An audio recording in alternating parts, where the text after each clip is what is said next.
গ্রাম্য সালিশি বসে তর্কাতর্কি চলাকালীন সময়ে হঠাৎই চাকু দিয়ে যুবককে খুন করার অভিযোগ উঠল এক ব্যক্তির বিরুদ্ধে।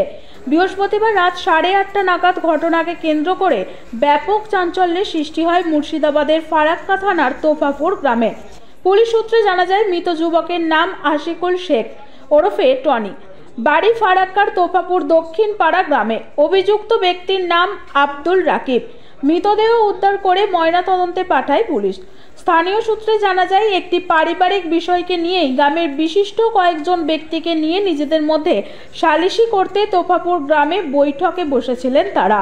সেই সময় হঠাৎ তর্কাতর্কি চলার সময় রাগের বশে সালিশে আসা যুবককে চাকু দিয়ে একাধিকবার কোপ মারে অভিযুক্ত আব্দুল রাকিব, আর যা ঘিরেই ব্যাপক শোরগোলের সৃষ্টি হয়। তৎক্ষণাৎ অভিযুক্তকে ঘিরে ফেলে স্থানীয়রা। তড়িঘড়ি আশিকুল শেখ ওরফে টনি নামের ওই যুবককে স্থানীয় অর্জুনপুর হাসপাতালে নিয়ে গেলে চিকিৎসক তাকে মৃত বলে ঘোষণা করেন। ঘটনার খবর পেয়ে ঘটনাস্থলে ছুটে আসে ফারাক্কা থানার পুলিশ। পুরো বিষয়টি তদন্ত করে দেখছে পুলিশ। গ্রাম্য সালিসি একটা সভা আলোচনা একটা সভা ছিল, সেখানে সমস্ত এই গ্রামের যারা মোড়ল সর্দার আছে তারাকে নিয়ে একটা আলোচনা চলছিল। বিষয়টা ছিল যে মার্ডারটা করেছে আসলে তার ছেলের বিয়ে করেছিল, বিয়ে দেওয়া হয়েছিল 10 দিন আগে, কিন্তু কোনো রকম তাদেরকে জানানো হয়নি। সেই বিষয় নিয়ে একটা আলোচনা, সেখানে একটা নর্মাল আলোচনা হয়।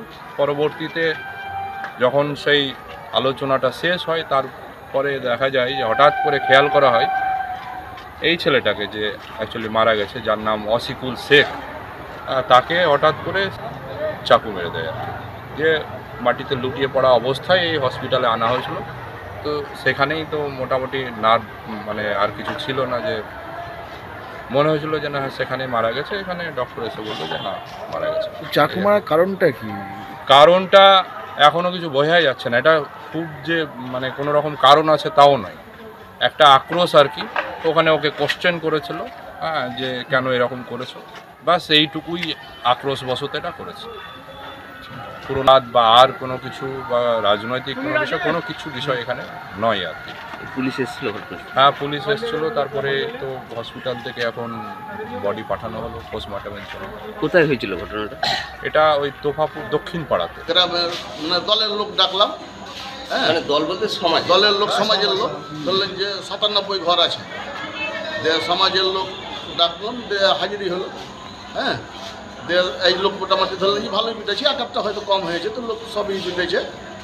তারপরে লোক জুটায় তো কথা হইতে লাগলো, যে তখন তো ঝেড়ে দিছে, আমি জরিমানা দেবো না। ওটালা টাকা হয়েছিল ওইটার ব্যাপারই, ছেলেটার যে ছেলেটা কেটেছে কিনা তার ছেলের বিয়ে হয়েছে চরিয়ায়। কখন যে দিয়েছে, ঈদের আগে দিয়েছে। তো ঈদের আগে আমরা জানতে পারলাম। যে আমার কথা হলো যে তুই মোড়ল সর্দারকে কেউ জানালি না, হ্যাঁ, লক করে বিয়ে দিয়ে দিলি, হ্যাঁ, তোকে জরিমানা লাগবে। ওইটা দল সমাজ করেছে, দিয়ে এই 5,000 জরিমানা লাগবে। দিয়ে ঝেড়ে ফেলে দিলে যে আমি 5,000 টাকা জরিমানা দেবো না, দলও থাকবে। বেহরা গেল, বেড়ে যাওয়ার পরে তো ছেলে পেলে কী করেছে, তখন আমরা বসেছিলাম। চাকু যে বেড়েছে তাও আমরা ওখানে যাইনি। সেই চাকুটা মেরেছে? হ্যাঁ, চাকুটা সমাজের লোককে। হ্যাঁ, সমাজের এই তো চাকুটা মেরে সমাজেরই লোক। ওটা ছেলেও দলের লোক, আমাদের দলের। তার নাম কি যাকে মেরেছে? টনি। টনি পুরো নাম? টনি এখন টনি ইসলাম। অসিকুল শেখ করে মনে হয়। বয়স কত হবে? বয়স 35 ধরেন। বাড়ি তো হবে। আজকে যে মেরেছে তার নাম কি? রাকিব। হ্যাঁ, রাকিব। ওরই ছেলের বিয়ে দিয়েছে? ওই 1-2টা বাড়ি ছাড়া। ওই রাকিবের ছেলের বিয়ে দিয়েছিল? কার ছেলে? তো হইতে মারলে তো চাকু মেরে দিলে। চাকু মারার পরে তো হোহা লাগিয়ে দিলে, কেটে দিলে। তো আমরা ওখানে বসে আহি। দিয়ে তখন তো পালিয়ে গেল। আমি কোনকে যে পালালো আর না পালালো, আমরা কিন্তু ওখানে বসে আছি। ঘটনাটা কেন যে ওই রকম ধরনের তো লোক লাগতো, তো আমরা হাটের লোক। ঘটনাটা ওই রাকিবের ছেলের বিয়েকে কেন্দ্র করেই সমাজ বসেছে। তো সবাই বললো যে গাড়ি করলো, কোথায় নিয়ে এসেছিলেন? এখানে হসপিটাল নিয়ে এসেছিল। ছেলেটা মারা গেছে? মারা গেছে। কে মারা গেছে? না টনি।